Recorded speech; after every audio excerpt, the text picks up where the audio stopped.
લખતર પાટડી દરવાજા બહાર હિન્દુ જ્ઞાતિનું મોક્ષધામ આવેલું છે. આ સ્મશાનમાં શબને અગ્નિદાહ આપવા માટે છાણા અને સાઠીઓની સમસ્યા હતી. ત્યારે જે સમસ્યાને દૂર કરવા લખતર શહેરની ગોપી મંડળની મહિલા દ્વારા સ્મશાનની અંદર જ ગોબરમાંથી છાણા થાપી દઈને સેવાનું ઉમદા કાર્ય કરી છાણાની અછત પૂરી કરી હતી. જ્યારે બીજી બાજુ શહેરની અંદર છેલ્લા ઘણા વર્ષોથી લખતર બુટ ભવાની મિત્ર મંડળ દ્વારા તાલુકાની અંદર અનેક સેવા કાર્ય કરવા માટે તત્પર છે.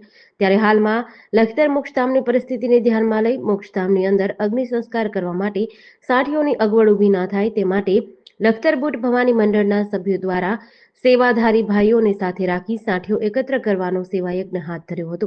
શહેરમાં આવેલ હિન્દુ જ્ઞાતિના મોક્ષધામની અંદર અગ્નિ સંસ્કાર કરવા માટે સીએનજી ભઠ્ઠી કે ઇલેક્ટ્રિક ભઠ્ઠીની કોઈ વ્યવસ્થા નહીં હોવાથી આજના સમયે લાકડા વડે અંતિમ સંસ્કાર કરવાની વિધિ કરાઈ રહી છે. તેવામાં લખતર શહેરના મોક્ષધામમાં સાઠીઓની અછત ન થાય તે માટે થઈ લખતર બુટ ભવાની મંડળના સેવાભાવી ભાઈઓએ આ વાતને ધ્યાનમાં રાખીને લખતર તાલુકાના તરમણિયા ગામની સીમ વિસ્તારમાં જઈને ખેતરમાં નકામી સાઠીઓ એકત્ર કરી હતી. જે સાઠીઓ આજે 6 જેટલા ટ્રેક્ટરમાં ભરી લખતર મોક્ષધામમાં ઠાલવવામાં આવતા આગામી દિવસોમાં સાઠીઓની અછત ન સર્જાય તે માટે આ ભગીરથ કાર્ય હાથ ધરવામાં આવતા ગ્રામજનોએ પણ આ કામગીરીની પ્રશંસા કરી હતી.